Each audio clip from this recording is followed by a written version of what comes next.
నేను వెళ్ళి పిలిస్తే పని వాళ్ళతో బయట గెంటించింది. మనసు చంపుకొని రెండోసారి వెళ్తే మనుషులతో కొట్టించింది. అమ్మాయి యవజ, మొత్తం సీన్ చేతిలోకి తీసేసుకుని ఇష్టం వచ్చినట్టు యాక్ట్ చేసేస్తున్నావు. యవజ, పిచ్చి పిచ్చిగా మాట్లాడుకో. నిజమేంటో అందరికీ తెలుసు. ఏంటా నిజం చెప్పండి. కొంప తీసి మీ అబ్బాయి భార్య నేను కాదు కావేరి అని చెప్తారా?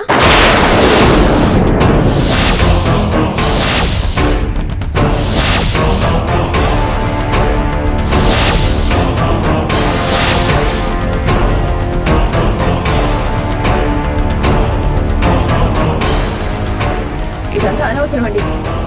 ఈ ఇంట్లో నేనైనా ఉండాలి లేదా కావేరి అయినా ఉండాలి. తేల్చుకోండి.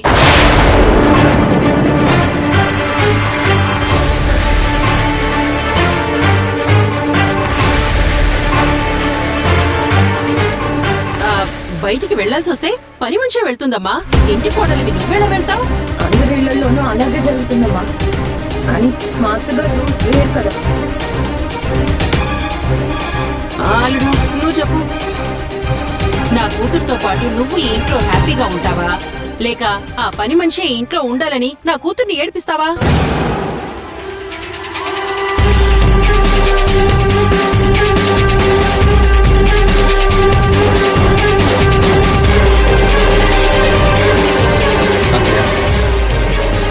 భార్య కంటే పని మనిషే ఎక్కువ అని చెప్పేంత మూర్ఖుని కాదు.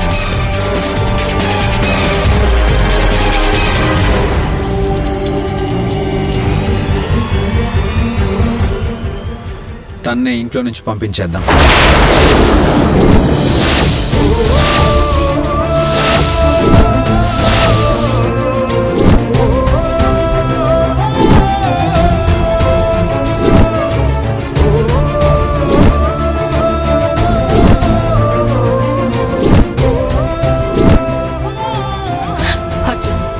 కాస్త ఆలోచించరా. ఏ తప్పు చేయని కావేరిని శిక్షించడం న్యాయం కాదురా. అమ్మా, తన్ని నేను శిక్షించడం లేదు, ఉద్యోగంలో నుంచి తీసేస్తున్నాను అంతే.